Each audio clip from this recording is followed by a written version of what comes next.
morning, everybody. How are you all?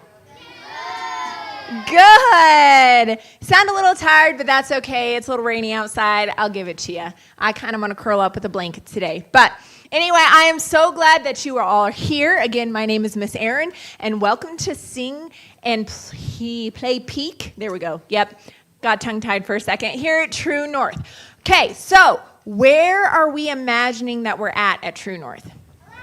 Alaska, exactly. Now remember, Alaska is mainly uninhabited. Who remembers what that word means? Gabe. Not a whole bunch of people live there. Remember, I counted out 20 people and then had one person stand up. If that represented Alaska, the one person standing up is how much of Alaska actually has people in it. So most of it is wild and amazing and beautiful. There's glaciers, there's rivers, there's the northern lights. Like, there's just so much to see. And Alaska is not a tiny place. It's actually really big. So there are lots of different ways to go about seeing things. Did you know that you can get in a plane and fly over things and see? You can get on a fancy cruise boat, and you can go and take a cruise around the coast of Alaska and see some things that way. Or you can put on a backpack, you can get survival wilderness training, and you can actually hike through the wilds of Alaska. So there's a lot of different ways that you can do that. So I have a question for you. Which way would you want to see Alaska? So if you would want to see Alaska by plane, stand up. Who wants to see Alaska by plane? I have. You have, okay. Who wants to see Alaska by cruise boat from the coast? Miss Amy's raising her hand in the back too. And who wants to put on that backpack and hike through the wilds of Alaska? All right, I'm not going to lie, I'm a little surprised. That one has the most. You know, I learned a lot just by using my eyes just now. I observed who would like to fly to see Alaska, like not have to walk through it. I observed who would like to be on a boat and see Alaska from the shore or from the coast. And I got to see how many of you would actually love to hike through the beautiful creation of Alaska. God created everything. And so when we hike through his creation, we can admire it in awesome ways. We can actually use our eyes to see what God has done. Now, do I get to see God the same way I get to see my daughter or my son every morning, or my brother or my sister? No. But I can use my eyes to see what God has done. Like I said, I can use my eyes to look at his creation, which is beautiful and wonderful. But I can also use my eyes to see in other ways that he works. Remember Miss Page, mentioned God sightings, right? And so we are going to take time in the morning and throughout the day to share God sightings. So one God sighting that I'm going to call out is Miss Jen is here safely with all of her kids. It rained, which we're so thankful for the moisture, but that means that their road was more like a mudslide, yes. A mudslide. So God sighting, they're here, they're safe, and they're ready to enjoy the day. Let's see, hang on where I'm at. Okay, so we are going to call out moments, like I said, God sightings throughout the day. So I have some special instructions about God sightings. Okay, here in a little bit, we're going to give you guys time to actually talk about God sightings that you saw yesterday or you've seen already today. And we're going to give you guys, the leaders, some Christmas trees, pine trees, and markers that you can write down some of these God sightings on, okay? The back left wall by the entryway there is where we're going to post our God sightings for everybody to see, okay? And we are going to have extra Christmas trees and markers at check-in, so the log cabin where you see Miss Danelle every morning. We're going to have extras, so as you see God sightings, you can grab pine trees, you can write them down, and you can run in and post them to the God sighting wall. So, like I said, these are going to be moments that we can celebrate. Remember, life gets wild. Life gets scary sometimes. But we don't need to forget that when we wonder, we can trust Jesus. Yep, and we're going to have another Bible point here in a second. So when we have those questions, when life is scary, don't forget to look for those moments where you do see God working, because he works in big ways and small ways, and they are something to celebrate. So, with that being said, I'm going to start handing out these pine trees and things. You guys can start discussing what you would like your leaders to write on the pine trees. Leaders, you can put multiple God sightings on a tree if you would like. And then we'll get started. So just a second. Turn this.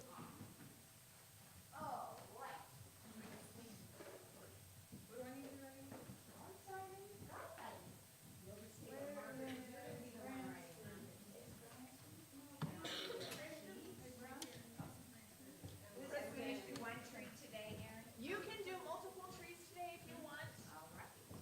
I guess you get three. Oh, I get three.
Okay, leaders, if you guys could start wrapping it up now, you are welcome, like I said, to take your extra pine trees and carry them with you throughout the day so you can fill some more out. But with that being said, I will collect a few and read some for everybody this morning, too. Hey, Erin, can I do one big one? Absolutely. Use the microphone so it's on. Okay, so God goes before, right, in our God sightings. Yesterday, I forgot to bring bean bags for our games. But you know what? You got to play water games yesterday. And today, could you go outside and play water games?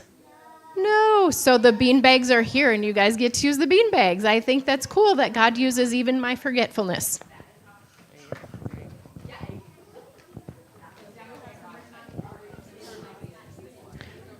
Are we sharing? Our crops are growing. Yes, that is the God signing. Are you going to read them too? Yes. Yeah. Okay, I'm going to read a few. I'm not going to be able to read all of them as much as I would like to because we do have to finish our opening. But here are some of the God sightings that you guys came up with this morning. The sun is a God sighting. That alone is an amazing thing. You guys should watch Louis Giglio's thing on the sun. It's awesome. Whenever we have food, that's a God sighting because that is very visible provision for us. All of you kids and leaders here today are a God sighting. The rain, the clouds. Somebody saw someone helping somebody up yesterday, bringing money for missions. Oh, somebody saw someone being kind and helping pick up trash. Those are all ways that God has worked already, and he continues to work. He has in the past, he does now, and he will continue to do so. So our God sightings are a way to celebrate those things, to really call them out, and to help us remember that even in this wild world, God loves us, and he is there for us, and we can always trust him. I'm going to read a verse from Psalm really quick. Psalms 96, 12, and 13 says, "Let the fields and their crops burst forth with joy. Let the trees of the forest rustle with praise before the Lord, for the Lord is coming." That is something to celebrate. And so guess what we're going to do? We're going to celebrate by singing too. Because this is the day that the Lord has made. So all my friends in the place today, you say, I say, we say, hey, put your hands, are you ready? Okay, this is the day that the Lord has made. This is the day that the Lord has made, that the Lord has made. We will rejoice and be glad in it, and be glad in it. This is the day that the Lord has made. We will rejoice and be glad in it. This is the day that the Lord has made. This is the day. All my friends in the place today. This is the day. These are my friends that the Lord has made, that the Lord has made. We will rejoice and be glad in it, and be glad in it. These are my friends that the Lord has And made. we will rejoice. We will rejoice and be glad in it. These are my friends. These are my friends that the Lord has made. This is the day. All my friends in the place today. These are my friends. All my friends in the place today. This is the day. All my friends in the place today. These are my friends. This is the day. This is the day. These are my friends. All my friends. This is the day. All my friends. These are my friends.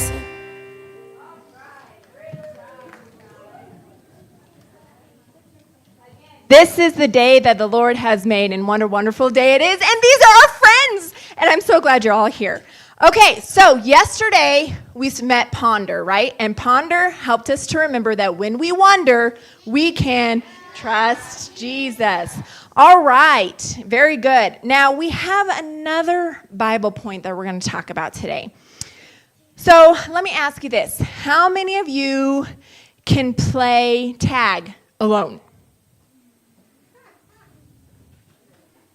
Okay. How many of you can hug somebody alone when there's no one else around? How many of you can give a high? I don't think that counts, Miss Jen. How many of you can give somebody a high five alone? That doesn't count. High fives are meant to be shared with friends. So can you do those things alone? No, not the way that they're meant to be done. Do you like to have to try to do those things alone? No. Nobody likes to be alone. Being alone comes with feeling lonely. Being alone comes with feeling left out. And nobody likes to feel those ways. It's very sad. Nobody should have to feel that way. But you know what? We don't have to feel that way with Jesus. We can always remember that when we feel alone, guess what we're going to say? We can trust Jesus. Exactly. That is our Bible point today. And let me turn my page here for a second. Okay, so, that's our Bible point today. And Miss Amy, I'm going to skip our song and go ahead and meet our Bible buddy to help us remember our Bible point. Okay, we can do that one more time. So, our Bible point today, when we feel alone, we can trust Jesus. Good job. Oh, hang on. I should probably do that really quick. I'm getting ahead of myself, guys. Okay, it is a great one because when we feel alone, it's not fun. But there's somebody who loves us and who we can trust all the time. And when we feel alone, it can be exhausting because all these thoughts that are not helpful to us can invade our minds. But you want to know something? Jesus tells us in Matthew 11:28. Come to me, all of you who are weary and carry heavy burdens, and I will give you rest. Sometimes feeling alone can feel like a burden, but we don't have to carry it because you know what? Jesus is there for us. We can always trust him, and he's never going to leave us alone. So that is our verse for today. It goes perfectly with our Bible point. And with that being said, now we will meet our Bible buddy. Hi, I'm Claudia, and I'm a crab. You may wonder what I'm doing way up in Alaska. I mean, don't crabs live way under the sea in tropical areas? Not necessarily. I'm an Alaskan king crab. That means my home is Alaska. You may be surprised to find that there are a lot of different kinds of crabs, and they're all different sizes. The giant crab from Japan is about 12 feet wide. That's like the height of 2 human adults. Then there are some itty-bitty crabs that only measure about a fingertip or 2. So tiny. And Alaskan king crabs like me? They're somewhere in between. I'm about as big as 1 human adult. And that's not the only difference between crabs. Some kinds of crabs live in the water, and some live on the shore. Some crabs live in fresh water. That salty ocean water would kill them. Oh dear, but we Alaskan king crabs are just fine in the ocean. And different kinds of crabs have different ways of getting along. Some crabs live alone pretty much all the time. Do you think that sounds lonely? Other crabs like me live in big groups called casts. Crab casts can have hundreds of crabs, sometimes even thousands, all living together in one group. It's nice to work together with other crabs. Living in a group makes it easier to find a husband or a wife, and it helps us stay safe from predators. We work together to find food and to protect our families. We even migrate together. That means we move from one place to another. And if we're on your beach, it can feel like we've taken over with our big group. Now, you've probably noticed my pinchers. Can you make your hands into pinchers? Did you know those do more than just pinch stuff? Some crabs snap those claws to talk to each other. And when a boy crab is interested in a girl crab, he'll just wave his claws to get her attention. But even when we live in groups, we don't always get along. Sometimes boy crabs will fight each other over a girl. That's kind of crabby. And speaking of the word crabby, it's not really fair. People came up with that word because crabs sometimes pinch our claws to attack. We don't want to, though. We'd rather run away than fight. But if we need to protect ourselves, some crabs' pinchers are strong enough to break your finger. Ouch! But that doesn't mean we're feeling crabby. We're just scared. In fact, there's no evidence to make people think crabs are irritable or grouchy. After all, you'd probably pinch with claws too if you thought you were being attacked. But since it's a word you might know, well, I'll go ahead and use it. Maybe sometimes you feel crabby. Maybe you feel all alone, like the kinds of crabs who live by themselves. Maybe you feel like you don't have a friend in the world. Maybe you feel like no one likes you. But I have good news for you. Jesus likes you. In fact, Jesus loves you. He doesn't want you to hide in your shell because you're worried or feel crusty because you're all alone. He'll come find you. And when you follow Jesus, you're a part of his family. It's like joining a crab cast. You're never alone. So remember, when we feel alone, we can trust Jesus.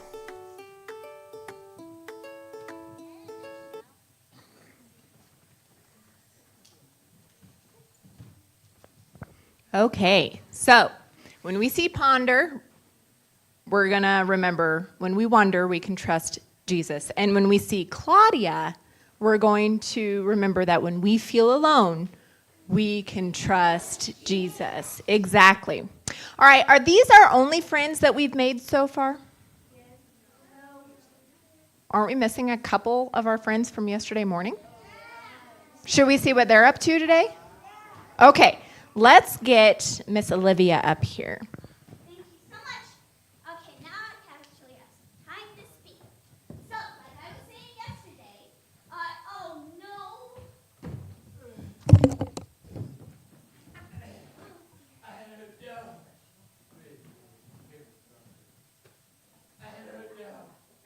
How much longer I can last out here all alone?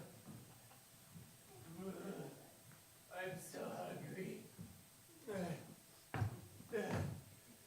I had to catch a snail this morning. It was very difficult, but my lightning fast reflexes helped me catch it. It was a bit chewy, but you gotta do what you gotta do when you survive out here alone. Scout.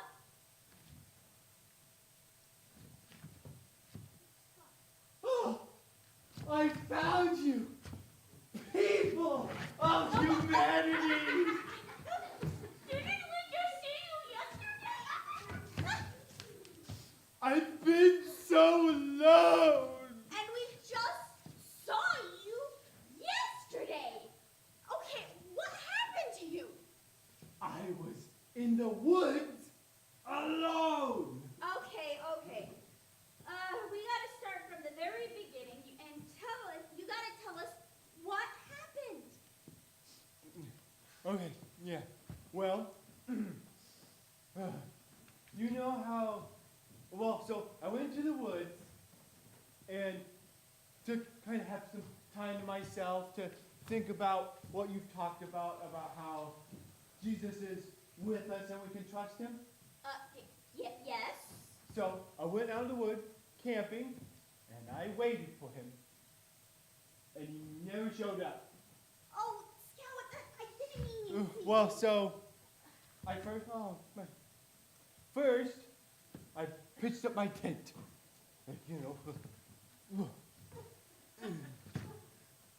Ow! And then I lit a fire like this, in case like Jesus wanted to roast marshmallows or anything.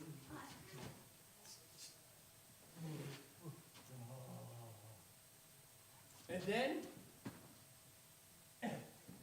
I sat there and waited. And it started getting very dark.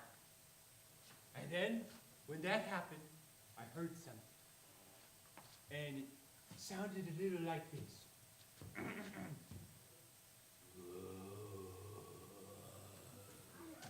Oh no, what was it? I was wondering the same thing. So that's right. So I pulled out my flashlight and when I looked, it was a bear. And he looked like this. Oh no, that must have been very terrifying. Fortunately, when I shone my light on him, he ran away. So that was very fortunate. But then I heard this.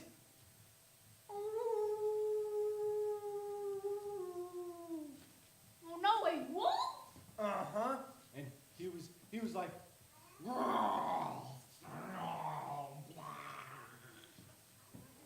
Clark? Wait, do wolves go? and then he ran off as well. Which, when he was gone, all of a sudden I heard something behind me. It was It was. Oh, It was the cutest little chipmunk you ever did see. I mean, look at this picture. And then he stole my flashlight. wait, how can a chipmunk steal? Well, anyway, I couldn't stay mad at him. How can you when there's something so cute? Anyway, I sat there all night and Jesus never showed up. Oh, Scout, I didn't mean you can see Jesus like all our friends here. But Jesus is always with us, but even when we can't see him. When we feel alone, we can trust Jesus. That means Jesus is with us even when we feel down. He will never leave us alone or let us down. Excuse me, the snail's getting to me. So, let me get this straight. What you're saying is that we're never really alone because Jesus is always with us. That's exactly what I mean. Oh, well, now that I know that, I don't have to be worried about being alone in the woods. I'll know that I'll always have Jesus' friendship with me, and I'll never have to be alone. Well, You know, that's pretty wild. that is, and where are you going? Well, I don't have to be scared of being in the woods anymore. But I did promise the chipmunk that I would bring some spare batteries for the flashlight. So I'll see you guys later.